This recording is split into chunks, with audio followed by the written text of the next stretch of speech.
નમસ્કાર દર્શક મિત્રો, રિયલ સમાચારમાં આપનું સ્વાગત છે। સમાચારોની શરૂઆત કરીએ તે પહેલા નજર કરીએ આજના મુખ્ય સમાચાર પર।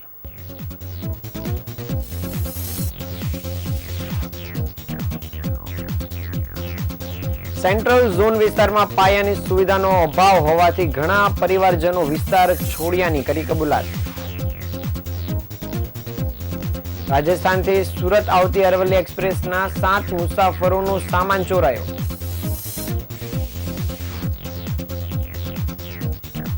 સુરતના યુવકે જાતે જ પોતાના હાથની 4 આંગળીઓ કાપી તરકટ રચ્યાનો થયો પર્દાફાશ। વરાછામાં બોગસ ડિગ્રીના આધારે ક્લિનિક ચલાવતા 2 નકલી ડોક્ટરો અને કમ્પાઉન્ડરની ધરપકડ। દલાલ મારફતે કાપડ મંગાવી 22 લાખથી વધુની છેતરપિંડી કરનાર ઈસમ ઝડપાયો। સ્વાસ્થ્ય વર્ધક નીરો શિયાળાના સમયમાં લોકોની પહેલી પસંદગી બન્યો।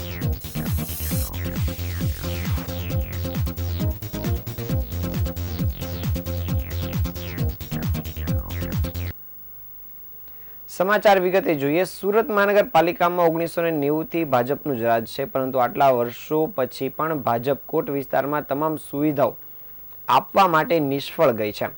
સેન્ટ્રલ ઝોનમાં પાયાની સુવિધાનો અભાવ હોવાથી ઘણા વિસ્તારો અને પરિવારો ઝોન છોડી રહ્યા છે અને આ હિજરતના કારણે કોટ વિસ્તાર ખાલી થયો છે।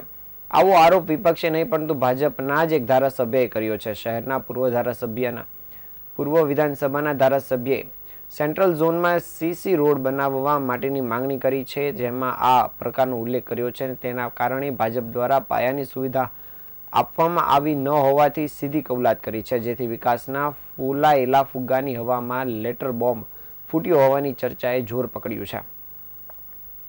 સુરતના પૂર્વ વિધાનસભાના ધારાસભ્ય અરવિંદ રાણાએ સુરતના કોટ વિસ્તારમાં 9 મીટરથી કે તેથી વધુની પહોળાઈના રસ્તા સીસી રોડ બનાવવા માટેની માંગણી કરી છે। આ પ્રકારની માંગણીના કારણે તેઓ મેયર દક્ષેશ માવાણીને સંબોધીને પત્ર લખ્યો છે અને તેમાં જણાવ્યું છે કે આગામી બજેટમાં સેન્ટ્રલ ઝોનમાં 9 મીટર કે તેથી વધુ પહોળાઈવાળા તમામ રસ્તાઓ સીસી રોડ બનાવવામાં આવે તે માટેની જોગવાઈ કરવાની માંગણી કરવામાં આવી છે। તેઓએ વધુમાં જણાવ્યું છે કે સેન્ટ્રલ ઝોનની ગલીઓ રસ્તામાં પર્વથી ડામરના રસ્તા હોવાથી દર 2-3 વર્ષે કાર્પેટ રીકાર્પેટ કરવામાં લાખો રૂપિયાનો ખર્ચ થાય છે। દર વરસાદમાં રસ્તાઓ તૂટી જાય છે અને ખાડા પડી જાય છે અને વારંવાર રિપેર કરવા પડે છે અને રસ્તાની ઊંચાઈ વધવા માંડી છે। મકાનના આંગણા નીચા થઈ ગયા છે અને લાખો કરોડો રૂપિયાનો ખર્ચ થાય છે અને જાહેર નાણાંનો વ્યય થાય છે, જેનો ઉકેલ સીસી રોડ બનાવીને થઈ શકે એમ છે। આ અસુવિધાને કારણે અનેક પરિવારોએ સેન્ટ્રલ ઝોન વિસ્તારને છોડ્યો હોવાની પણ કબૂલાત કરી છે।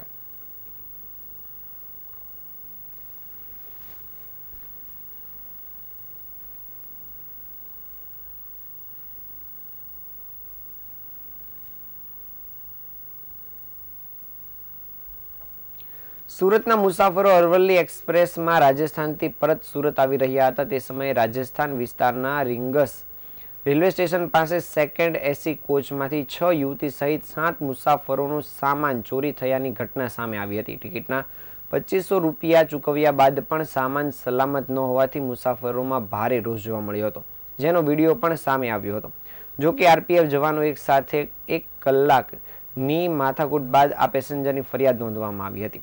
આ અંગે સુરતના ઋષિ વિહારમાં રહેતા અને ટ્રેનમાં મુસાફરી કરી રહેલા જીતેન્દ્રભાઈ ચૌધરીએ જણાવ્યું હતું કે તે પોતે રાજસ્થાનથી સુરત આવી રહ્યા હતા, ત્યારે 7:30 વાગ્યે Aravalli express train Ringas station પર પહોંચી હતી, ત્યારે A2 કોચમાં બેસેલી યુવતીઓએ અચાનક હોબાળો મચાવવાનું શરૂ કર્યું હતું, જ્યાં જતાં જાણવા મળ્યું હતું કે કોચમાં બેસેલી 6 યુવતીઓનો સામાન ચોરી થઈ ગયો છે।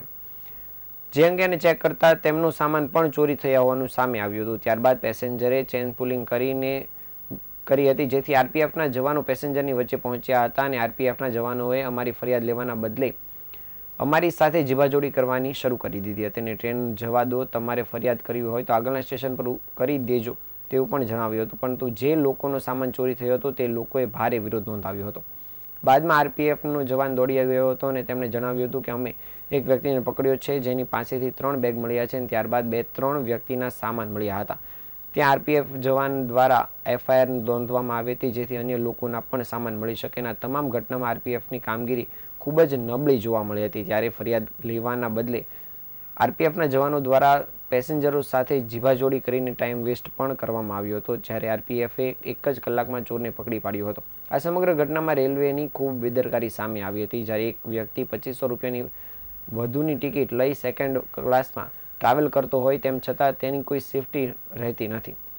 મુસાફરોને આરપીએફના જવાનો વચ્ચે ચાલી રહેલા સંઘર્ષ વચ્ચે ખબર પડી હતી કે ચોર પકડાઈ ગયો છે, અને કેવી રીતે આટલા સમયમાં ચોર પકડાય તે પણ એક વિચારવાની વાત છે.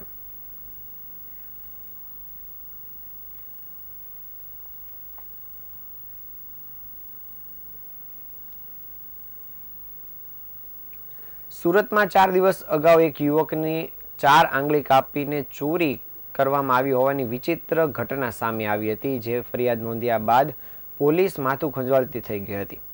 યુવકની 4 આંગળી ચોરનારા ચોરને શોધવા પોલીસે કવાયત હાથ ધરી હતી. દરમિયાન પોલીસ તપાસમાં એવો ખુલાસો થયો હતો કે તે વ્યક્તિએ જાણી જોઈને પોતાની આંગળી કાપી હતી, જે સાંભળીને પોલીસ પણ અચંબામાં મુકાઈ ગઈ છે. સુરતના કતારગામ વિસ્તારમાં આવેલ શ્રીજી સોસાયટીમાં રહેતા યુવક એકાઉન્ટ તરીકે નોકરી કરતો હતો, અને તે ગઈ તારીખ 8મી ડિસેમ્બરની રાત્રે મિત્રને મળવા રિંગ રોડ પર આવેલા વેદાંત સર્કલ પાસે ગયો હતો. યુવકે મિત્રની એકાદ કલાક રાહ જોઈ હતી, પણ તેનો મિત્ર આવ્યો ન હતો. ત્યારબાદ મિત્રે ફોન પર પોતે નહીં આવી શકે તેમ જણાવ્યું હતું. ત્યારબાદ યુવક પોતે ઘરે આવતો હતો ત્યારે રસ્તામાં લઘુશંકા કરવા ઊભો રહ્યો હતો. તે દરમિયાન ચક્કર આવ્યા હતા અને બેભાન થઈ ગયો હતો. જ્યારે તે ભાનમાં આવ્યો ત્યારે હાથની આંગળીઓ ગાયબ હતી. આ જોઈ તે ખૂબ પરેશાન થઈ ગયો હતો. તેણે તાત્કાલિક આ અંગે મિત્રની જાણ કરી હતી, અને સમાચાર મળતા જ મિત્ર પણ ત્યાં પહોંચી ગયો હતો, અને તેણે સારવાર માટે હોસ્પિટલ લઈ ગયો હતો, જ્યાં ડોક્ટરોએ તેમની સારવાર કરી કપાયેલી આંગળીઓની સારવાર કરીને તેમને રજા આપી હતી. જે સમયે તેમની આંગળીઓ કપાઈ હતી ત્યારે તેણે દર્દ પણ થયું ન હતું. આ મામલે તેમણે પોલીસને ફરિયાદ નોંધાવી હતી. પોલીસે ઘટના સ્થળથી લઈને 400 મીટર સુધીના વિસ્તારમાં તપાસ કરી હતી, પરંતુ પોલીસને લોહીનું એક ટીપું પણ મળ્યું ન હતું. આ ઉપરાંત આંગળી જે જગ્યાએ કાપાઈ હતી હોવાની પુરાવા પણ મળ્યા ન હતા, અને હાલ તે ખુલ્લીને કોઈ બોલવા તૈયાર થતું ન હતું, જેથી આંગળીઓ ક્યારે અને કઈ રીતે કપાય તેનું પણ રટણ કરી રહ્યો હતો. પોલીસ તપાસ દરમિયાન આ કેસમાં ચોંકાવનારો ખુલાસો થયો હતો કે પોલીસની આકરી પૂછપરછને પગલે ફરિયાદી યુવક ભાંગી તૂટ્યો હતો, અને તેણે પોતે જ પોતાના હાથની 4 આંગળીઓ કાપી નાખી હોવાની કબૂલાત કરી હતી. અને યુવકની કબૂલાતથી પોલીસ પણ ચોંકી ઉઠી હતી. કોઈ પોતાની જ આંગળીઓ કઈ રીતે કાપી શકે તે સવાલ પોલીસને પણ સતાવી રહ્યો હતો, અને આ સવાલનો જવાબ મળતા યુવકે જણાવ્યું હતું કે પોતે એકાઉન્ટન્ટ તરીકે નોકરી કરી છે, અને જે તેને બિલકુલ પસંદ ન હોવાથી તે નોકરી કરવા માંગતો ન હતો, અને નોકરી ન કરવી પડે તેટલા માટે તેણે આ આંગળી કાપી નાખી હતી. હાલ પોલીસે આ સમગ્ર મામલે આગળની કામગીરી શરૂ કરી છે.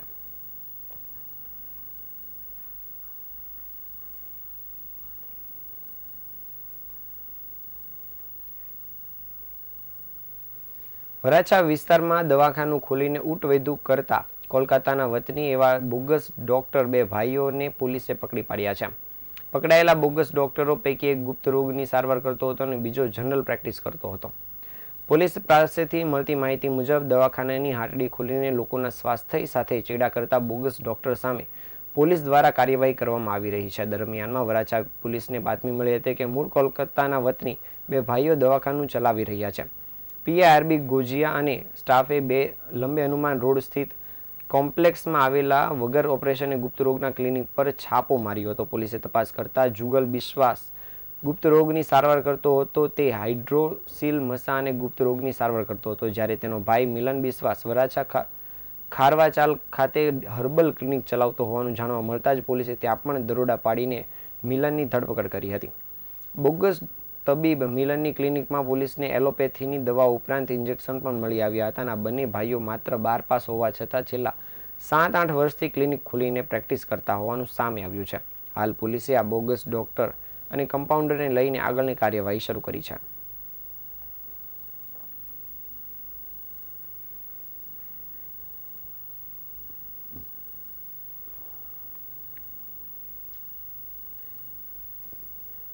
રાજસ્થાનના વેપારીએ સુરતના કાપડ વેપારી પાસેથી દલાલ મારફતે 22 લાખથી વધુનો માલ મેળવીને છેતરપિંડી આચરી હોવાની ઘટના બની હતી, જેમાં પોલીસે રાજસ્થાન ખાતેથી આરોપીને ઝડપી પાડ્યો છે.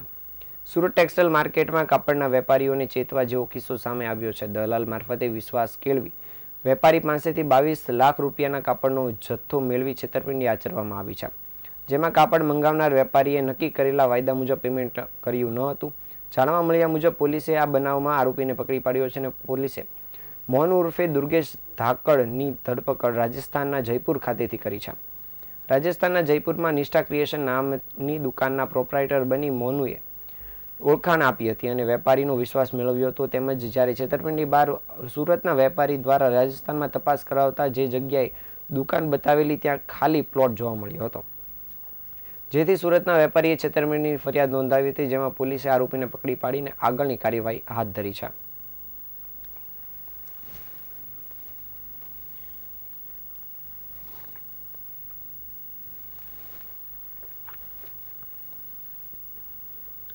ધરતીનું અમૃત એવો શબ્દ આવે એટલે લોકોના મનમાં સૌથી પ્રથમ એટલે નીરો આવે છે. ખાસ કરીને શિયાળાના સમયમાં નીરો એ લોકોની પહેલી પસંદ બની જતો હોય છે, કારણ કે આના અનેક લાભો છે. પરંતુ નીરા ઉદ્યોગને નડતી ગ્લોબલ વોર્મિંગ સહિતની અનેક સમસ્યાઓને કારણે નીરાનું વેચાણ કરનાર વર્ગ મુશ્કેલીમાં મુકાયો છે.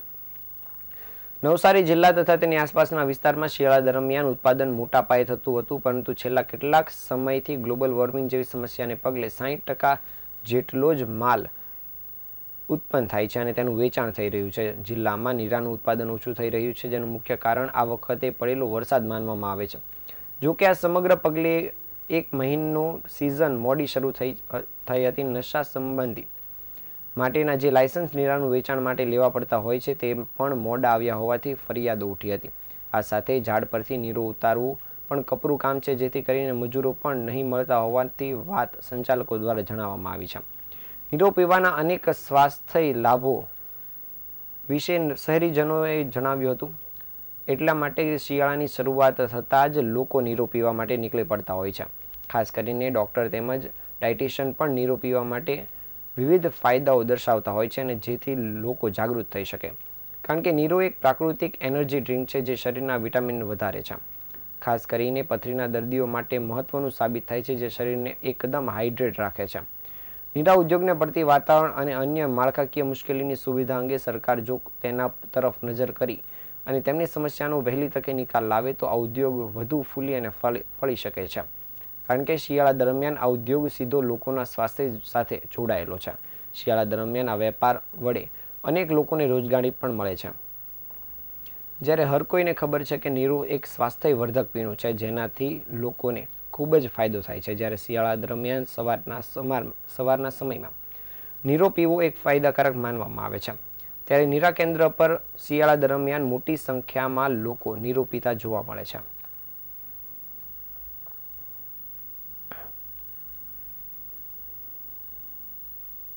તો સૌપ્રથમ નીરાનું નામ જ આપણે જોઈએ તો નીર મતલબ કુદરતી જળ. નીરનો મતલબ જ જળ થાય છે.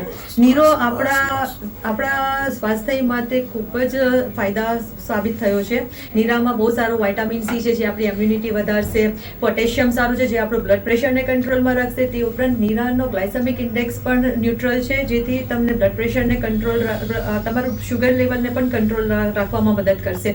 નીરો એ નેચરલ ડાયુરેટિક છે અને એ આપણે કિડની સ્ટોન અથવા તો જેને ફ્રીક્વન્ટ યુટીઆઈ થતો હશે તો યુટીઆઈ ને પણ તમારું બેલેન્સ કરશે. નીરામાં બી વિટામિન્સ બહુ સારા છે, જે તમારી આઈસાઇટ અને તમારે જેને પણ સ્કિનને લગતા રોગો થતા હોય છે, શિયાળામાં તમારી સ્કિનની ડ્રાયનેસ અને એના માટે પણ નીરો ખૂબ જ ફાયદામંદ સાબિત થયો છે. પરંતુ નીરો પીવાનો આપણે ફાયદાકારક સમય છે સવારે 7 વાગ્યાથી લઈને 10 વાગ્યા સુધીનો, અને ત્યાર પછી નીરો એ આપને એક ટોક્સિક ડ્રિંક બની જાય છે, જે આપણે આયુર્વેદા પ્રમાણે નીરાને આપણે સવારે 10 વાગ્યા પછી લેવાનો હોતો નથી. તો આ સિઝનમાં તમે નીરો જરૂરથી લેજો અને એના ફાયદાઓ તમે સારી રીતે ઉઠાવી લેજો એના, અને એ તમને આખા વર્ષ માટે તમને તમારી ઇમ્યુનિટી સારી રીતે રાખશે. સમાચારના અંતે ફરી એકવાર નજર કરીએ આજના મુખ્ય સમાચારો પર.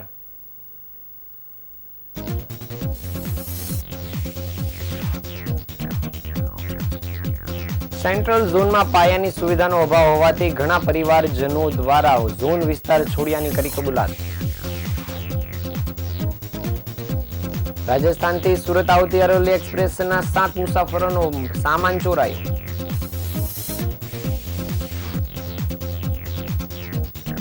સુરતના યુવકે જાતે જ પોતાના હાથની 4 આંગળીઓ કાપી તરકટ રચ્યાનો થયો પર્દાફાશ. વરાછામાં બોગસ ડિગ્રીના આધારે ક્લિનિક ચલાવતા 2 નકલી ડોક્ટરો અને કમ્પાઉન્ડરની ધરપકડ. દલાલ મારફતે કાપડ મંગાવી 22 લાખથી વધુની છેતરપિંડી કરનાર ઈસમ ઝડપાયો.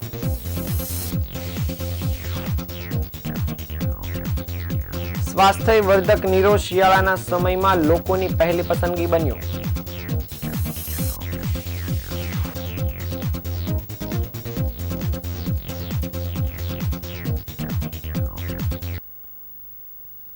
આ હતા આજના સમાચાર. નવા સમાચારો સાથે ફરી મળીશું. ત્યાં સુધી રજા આપશો. નમસ્કાર.